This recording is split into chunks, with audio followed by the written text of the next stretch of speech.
Hi friends, welcome my channel. ఏపీలో విద్యార్థులకు good news.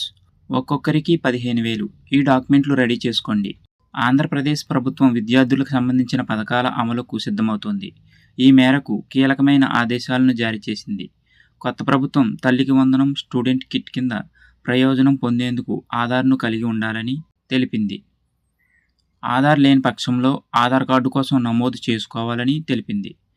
Aadhaar వచ్చే వరకు pan, passport, bank passbook, ration card, voter ID card లాంటి మొత్తం 10 గుర్తింపు కార్డుల్లో ఏదైనా ఒకటి ఉండాలని తెలిపింది. తల్లికి వందనం పథకం కింద ప్రభుత్వం ఏడాదికి 15,000 అందజేయనుంది. ఆంధ్రప్రదేశ్లో కూటమి ప్రభుత్వం ఎన్నికల సమయంలో ఇచ్చిన హామీలను ఒక్కొక్కటిగా అమలు చేస్తోంది. ఇప్పటికే పింఛన్లు పెంచి పంపిణీ చేయగా మెగా డిఎస్సి కసరత్తు మొదలైంది. అన్నా క్యాంటీన్ల ఏర్పాటు దిశగా అడుగులు పడుతున్నాయి. ల్యాండ్ టైటిలింగ్ యాక్ట్ను రద్దు చేశారు. తాజాగా మరో హామీకి సంబంధించి కీలక నిర్ణయం తీసుకున్నారు. తల్లికి వందనం పథకానికి సంబంధించి కీలక ఆదేశాలు జారీ చేశారు. అలాగే విద్యార్థులకు అందజేసే స్టూడెంట్ కిట్కి సంబంధించి కూడా క్లారిటీ ఇచ్చారు.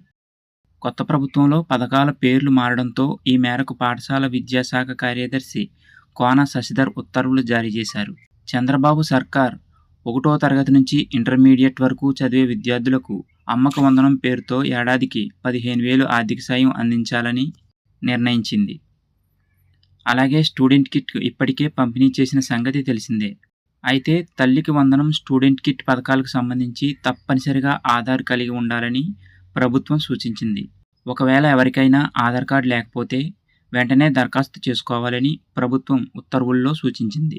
విద్యాశాఖ ద్వారా ఆధార్ నమోదు చేసుకునేందుకు అవకాశం కల్పించాలని సూచించారు. అయితే ఆధార్ వచ్చే వరకు 10 రకాల పత్రాలను పరిగణలోకి తీసుకుంటామని ప్రభుత్వం తెలిపింది. ఆధార్ వచ్చే వరకు ఓటర్ గుర్తింపు card, ration card, passport, bank లేదా తపాలా పాస్బుక్, డ్రైవింగ్ లైసెన్సు, ఉపాధి పథకం కార్డు, కిసాన్ పాస్బుక్, వ్యక్తిని ధృవీకరిస్తూ గెజిటెడ్ అధికారి సంతకం చేసిన పత్రం, తహసీల్దారు ఇచ్చే పత్రాలను మరో పత్రం, ఇలా పలు డాక్యుమెంట్లను అనుమతిస్తారని తెలిపారు. అమ్మకు వందనం పథకానికి సంబంధించి దారిద్ర్య రేఖకు దిగువన ఉండి స్కూళ్లకు పిల్లల్ని పంపించే తల్లులు లేదా సంరక్షకులకు ఏడాదికి 15,000 ఆర్థిక సాయం అందిస్తారు. అలాగే విద్యార్థులకు 75% హాజరు తప్పనిసరిగా ఉండాలని ఉత్తర్వుల్లో ప్రభుత్వం తెలిపింది. స్టూడెంట్ కిట్ కింద ప్రభుత్వ ఎయిడెడ్ స్కూళ్లలో చదివే విద్యార్థులకు బ్యాగ్, పాఠ్యపుస్తకాలు, నోట్ పుస్తకాలు, వర్క్ బుక్లు, ఆంగ్ల డిక్షనరీ, 3 జతల యూనిఫామ్, బెల్టు, జత బూట్లు, 2 జతల సాక్సులు అందజేస్తున్నారు. జగన్ సర్కార్ హయాంలో అమ్మఒడి పేరుతో ఏడాదికి 15,000 చొప్పున విద్యార్థులకు సాయం అందించింది. మొదటి ఏడాది కరోనా సమయంలో అమ్మఒడి పథకం కింద 2020 జనవరి 9వ తేదీన డబ్బుల్ని విడుదల చేసింది. 2021 జనవరి 9వ తేదీన రెండో ఏడాది కూడా అమ్మఒడి పథకం నిధుల్ని తల్లుల అకౌంట్లో జమ చేశారు. ఆ తర్వాత స్కూళ్లలో విద్యార్థుల హాజరు శాతాన్ని విద్యా ప్రమాణాలు పెంచేందుకు 75% హాజరు ఉండాలని తెలిపింది. 2022 జూన్ 27వ తేదీ, 2023 జూన్ 28వ తేదీన అమ్మఒడి నిధులు తల్లుల అకౌంట్లో డబ్బులు జమ చేశారు. ఈ ఏడాది కూడా జూన్ చివరిలో అమ్మఒడి నిధులు జమ చేయాల్సి ఉంది.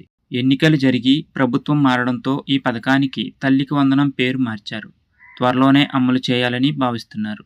ఫ్రెండ్స్, ఎప్పటికప్పుడు మరిన్ని ప్రభుత్వ పథకాల అప్డేట్స్ కోసం మన ఛానల్ని సబ్స్క్రైబ్ చేసుకుని పక్కనే ఉన్న బెల్ ఐకాన్లో ఆల్ని యాక్టివేట్ చేయండి. Thanks for watching.